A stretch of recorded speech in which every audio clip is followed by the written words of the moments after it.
Bueno, siguiendo con los conceptos claros y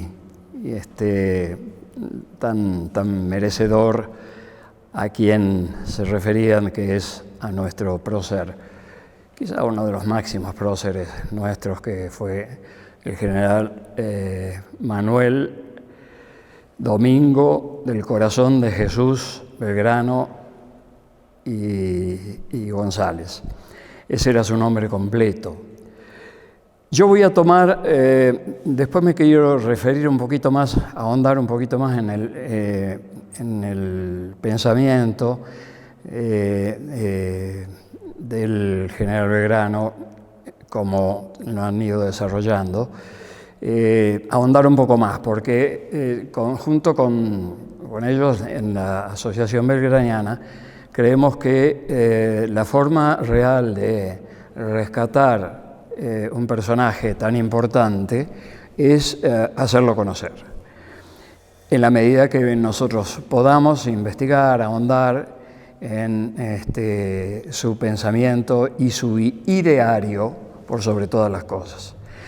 Hay una frase que la voy a introducir entre medio antes de seguir con el ideario de Belgrano, que se remite a un encuentro entre Güemes y Belgrano. Güemes le dice, mi general, no se preocupe por las ingratitudes e injusticias y los olvidos que estamos sufriendo. Después, lo importante es que sigamos con nuestro ideal. La historia verá entonces de redimirnos. No son exactamente las palabras, pero la idea concreta fue esa. Y eso es lo que estamos intentando hacer, es decir, es un mandato. Ese diálogo entre los dos es para nosotros un mandato, rescatarlo. Belgrano termina el colegio San Carlos con buenas notas y a los 16 años es enviado a Europa para terminar su formación y con la idea concreta de estudiar leyes. Bueno, allá no nos olvidemos que por esos años y en el año 1789 se había producido la Revolución Francesa y por consiguiente estaba muy revolucionado todo el intelectualismo y los pueblos intervinientes de Europa con este logro de destituir la monarquía para instalar la república. Evidentemente era una circunstancia sumamente novedosa, a tal punto que los historiadores lo consideran como el fin de la Edad Media y que se inicia en esos momentos concretamente la Edad Moderna, juntamente con la revolución industrial que estaba dándose en Inglaterra.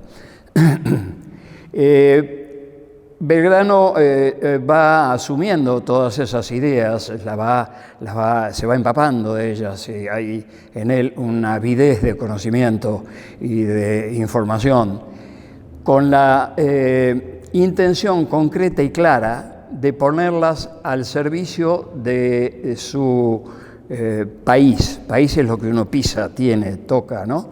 Y esa era su tierra.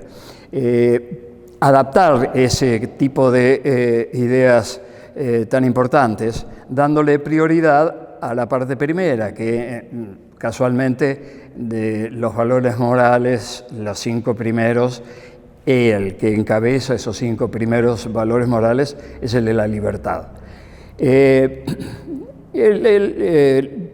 tiene la idea clara de adaptarla a nuestro medio, porque tenía conocimiento, es decir, sensible, no tuvo muchos años de convivir en la Argentina hasta que se forma en Europa, pero su sensibilidad le decía otra cosa.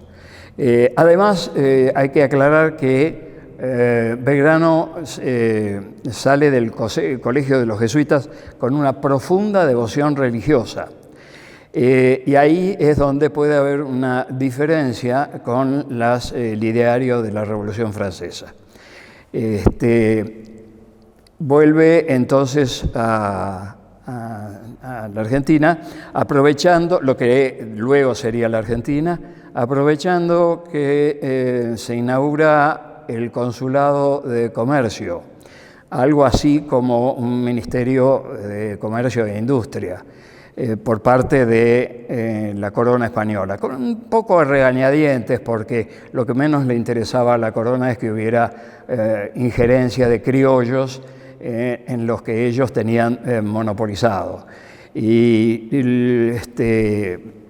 mucho menos despertar a León, ¿no? Es decir, informándolo, que es la intención de Belgrano. A través del Mercurio, él empieza a difundir su ideario que va a conducir hacia el concepto de libertad. ¿Qué significa libertad? La libertad es una cosa amplísima, obviamente, y que es precisamente lo que estaba faltando en estas regiones. Ya han mencionado las instituciones que él formó, la inquietud incluso por las mujeres, creando una academia para mujeres, de manera que yo no me voy a detener en eso. Lo que sí es importante que él, en esos años que van desde fines del siglo XVIII hasta la Revolución de Mayo, la manifestación diaria de Mayo, él se dedica a difundir las ideas de libertad. ¿Cuáles eran las ideas de libertad? Ya dijeron, fundamentalmente, educar a su pueblo para que pudiera, de esa manera y con conocimientos prácticos, conseguir esa libertad. Por supuesto, se adelanta en casi 60 años al trabajo de Sarmiento y Avellaneda sobre la educación, porque él la propone gratuita y general, con acceso a todos, es decir, sin exclusión de nadie dentro de los habitantes del país. De hecho, recordemos que cuando le dan un premio descomunal para la época por haber ganado la batalla de Salta, que es la llave para triunfar sobre las fuerzas realistas, él dona ese importe importantísimo, eran 400.000 pesos fuertes, era una fortuna que hoy no la podemos dimensionar bien, pero era mucho. Sí, fue llevada en 6 carretillas hasta Tucumán, donde estaba él. Las dona para que se funden escuelas en Jujuy y en Santiago del Estero y una en Salta. En ellas, además, estableció un reglamento y un estatuto o una forma de protocolo para que se manejaran los maestros que iban a tener que estar al frente de esas escuelas. Esos maestros debían tener su remuneración y tener una serie de concesiones, corresponde a su actividad. Belgrano lleva su vida hacia el ideal supremo, que era el bien común. Él no se cansa de repetir en sus alocuciones, en sus memorias, fundamentalmente, y luego en los historiadores que lo rescatan, mucho de él, la idea de bien común. Eso lo obsesiona a Belgrano. Por eso es que su generosidad no tiene límites, porque él considera que el bien común es eso, se debe lograr y no declamar. era muy ajeno a las declamaciones. Además debía lidiar contra un problema que ubiquémonos en esa época del paisanaje bravo que le tocaba reclutar.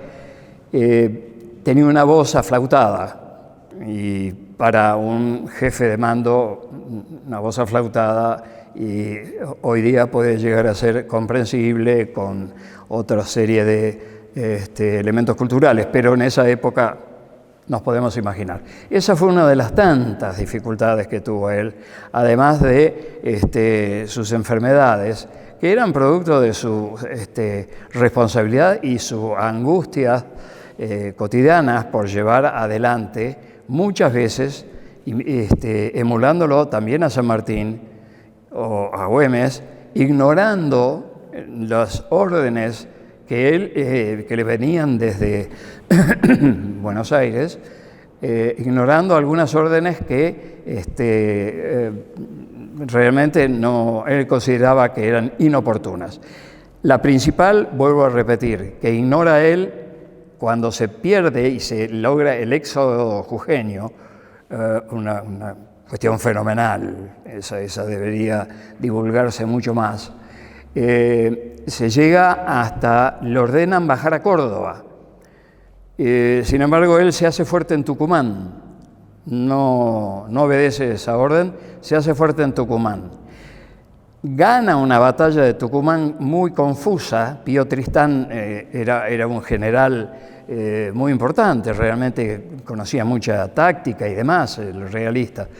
Pero logra entre medio de una manga de langostas y tormentas de tierra, una cosa que no sabía bien quién había ganado, pero en definitiva Pío Tristán se retira abandonando armamento y pertrechos, elementos que le vienen muy bien a Belgrano para después desarrollar al poco tiempo, no tardó ni un mes, un poco más de un mes.